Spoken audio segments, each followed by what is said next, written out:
You will never be able to beat me. I stand at the living room doorway and smirk at her. Susan stands with her hands on her hips and looks condescending. My parents sit on the sofa with complicated expressions. Robert stands to the side looking awkward and uneasy. The air is thick with tension and the scent of perfume. I walk slowly toward the dining table holding a wine glass. Susan raises an eyebrow and her gaze rests on my face. I hear my parents sigh softly and shake their heads. Robert avoids my eyes and mutters under his breath. The dining table is filled with birthday cakes and candles. Susan taps the table with her fingertip in a taunting way. I remain composed and lower my chin slightly. She suddenly laughs out loud and speaks with sharp cruelty.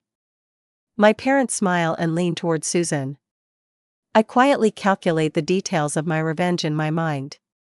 Robert tries to take my hand but I reject him.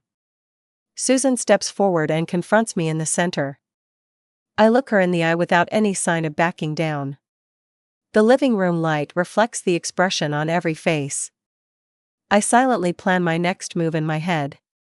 My parents remain silent and do not stop the argument. Robert's face is pale and his throat trembles slightly. Susan's loud voice draws my attention. I set my wine glass down gently and my eyes grow sharper. She mocks my career and claims it is inferior to hers. I clench my fist but keep my outward calm. The tension in the air stretches like a tightened string. My parents finally speak their words tinged with favoritism. Robert swallows and lowers his head, unable to look at me. Susan laughs and takes another step closer to taunt me.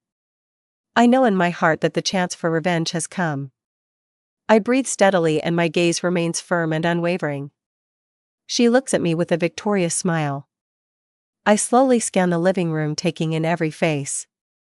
Robert attempts to speak but is interrupted. Susan points at me and says, "Your husband is mine." I show no reaction and narrow my eyes with a cold smile. Susan believes she already holds the winning hand. I move toward the window and fiddle with the curtains as I pass. The light hits her face, making it harsh and uncomfortable. I turn and look at her and smile without warmth. Susan steps back and panic flashes across her face. I take out my phone and show evidence I have prepared. Photos and messages clearly prove her lies. My parents can no longer side with her and their faces show conflict. Robert lowers his head in terror and cannot refute the facts. Susan's face flushes and her voice trembles in rage.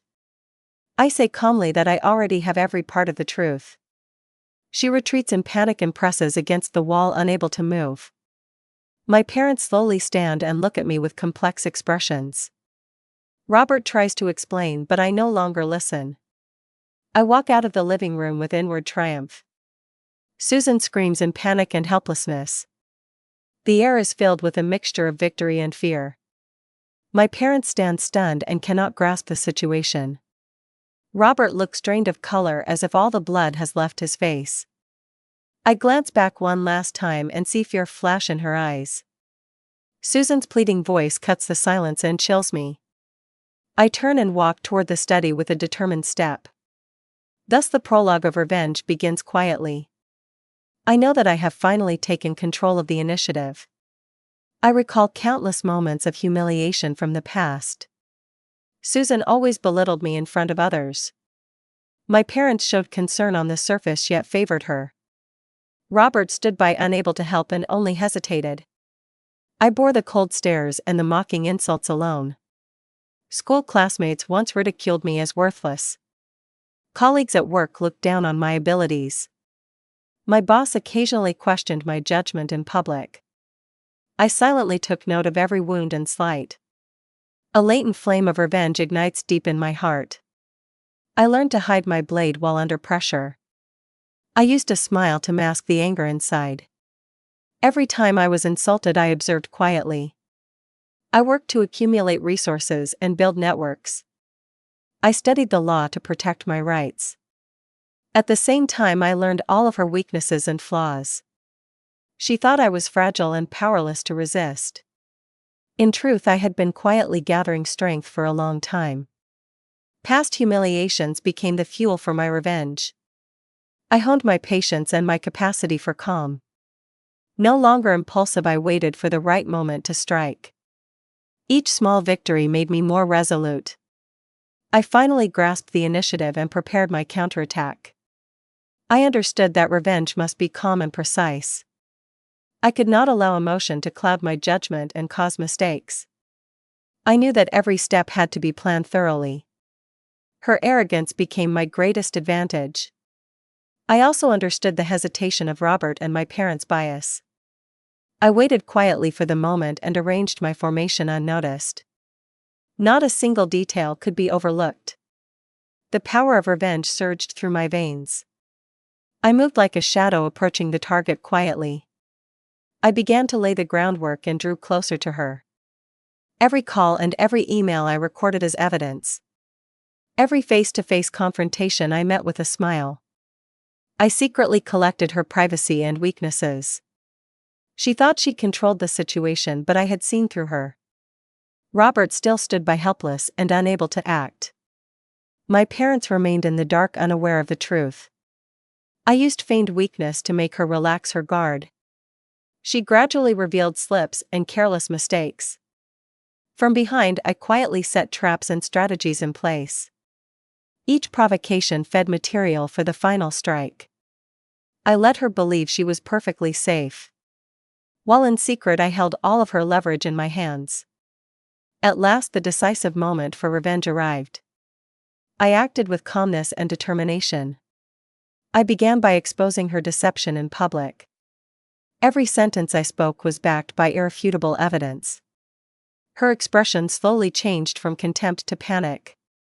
My parents' faces shifted into confusion, not knowing how to respond. Robert trembled and could not find his voice to support her. I closed in on her, leaving her nowhere to run. Her screams and pleas were useless. I revealed every one of her falseness and lies. She tried to refute them but found no defense. I calmly presented each piece of evidence and fact. Her face turned ashen and her voice shook as she began to cry. My parents finally saw her true colors and were shocked. Robert collapsed to the ground, unable to face reality. I advanced step by step until she shook with despair. Parents could no longer support her and their faces showed shame. Robert broke out in a cold sweat and dared not speak. I slowly turned away and left her crying on the floor. The air was filled with victory and a sense of release. I finally reclaimed justice for myself. The humiliations of the past dissolved in this moment. The revenge was executed with calm precision and without flaw. Everyone realized I had taken control of the initiative. Susan, trembling and pleading, became a lesson for her. Robert and my parents would from now on learn to respect and fear. I stand by the window and look into the distance and breathe slightly. I understand in my heart that I have finally gained freedom. The oppression and shame of the past no longer exist. The result of revenge restored balance to everything. I leave the scene with my victory and clarity. The air still carries the scent of fear and reverence. Night is as dark as ink and the stars outline my silhouette. I know that in the future I need fear no one. Calmness and patience have given me true power. Susan and all the bullying from the past are finally ended. A faint smile rises within me as I feel the taste of victory. Revenge is complete and the wicked receive their due. I step onto a life that belongs to me and is free.